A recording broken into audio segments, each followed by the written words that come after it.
ഈ കൊല്ലാനുള്ള ടൈപ്പ് സാധനങ്ങൾ ഇതുവരെ ഞാൻ ആർക്കും പറഞ്ഞു കൊടുത്തിട്ടില്ല. പഠിച്ചിട്ടുണ്ട്. മൂക്ക് കട്ടായി പോയ ആൾക്കാരുണ്ട്. നിങ്ങൾ മത്സരം ജസ്റ്റ് കണ്ടാൽ മനസ്സിലാവും. കാല് കട്ടായി പോകുന്ന ആൾക്കാരുണ്ട്, നോക്കൗട്ട് ആയി പോകുന്ന ആളുണ്ട്, മരിച്ചു പോകുന്ന ആൾക്കാർ വരെ ഉണ്ട്. ഇവൻ അത്രയും ക്രൂഷ്യൽ ആയിട്ടുള്ള മത്സരങ്ങൾ മാക്സിമം ഡയറ്റിൽ കുടിച്ചോ. മാക്സിമം ചെയ്തു. വീഡിയോസ് കണ്ടിട്ട് മാത്രം ഒരിക്കലും ഫിറ്റ്നസ് ടിപ്സ് ഫോളോ ചെയ്യരുത്. കാരണം 100 ട്രെയിനേഴ്സിന് 100 ടൈപ്സ് അഭിപ്രായമായിരിക്കും ഉണ്ടാകുന്നത്. പിന്നെ സിറ്റുവേഷൻ ബാഡ് ആണെങ്കിൽ, ഇപ്പോൾ നമ്മൾ ഫാമിലിനൊക്കെ ഉപദ്രവിക്കുകയാണെങ്കിൽ നമ്മൾ ചിലപ്പോൾ അടിച്ച് ബോധം കെടുത്തും. അല്ലെങ്കിൽ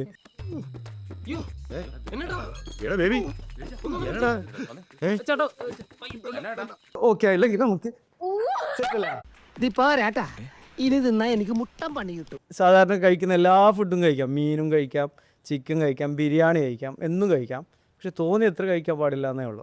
ലാലേട്ടനാണെങ്കിലും നമ്മുടെ ഇപ്പോൾ റീസെൻ്റ്ലി നിവിൻ പോളി, അങ്ങനെ ഒരു ബോഡി ട്രാൻസ്ഫോർമേഷൻ വന്നേക്കുന്നത് ഭയങ്കര ഒരു ലുക്ക് വൈസ് ഭയങ്കര ഇമ്പാക്റ്റ് ആണ്. അതെ, അത് ഒരു ചെറിയ പീരീഡിൽ ചെയ്യാന്ന് പറയുന്നത് എത്രത്തോളം ഹെൽത്തി ആണ് അവർക്ക്? ഒരിക്കലും സിക്സ് പാക്ക് ആർക്കും ഉണ്ടാവില്ല. നല്ലൊരു ഡയറ്റും ഫോളോ ചെയ്യണം, പിന്നെ ഫാറ്റ് ബേണിങ്ങും ചെയ്യണം, ദെൻ ആപ്സിന് വർക്കൗട്ട് ചെയ്യണം. ഈ 3 കാര്യം കൂടി കറക്റ്റായിട്ട് ചെയ്താൽ മാത്രമേ നമുക്ക് സിക്സ് പാക്ക് ഉണ്ടാക്കാൻ പറ്റൂ.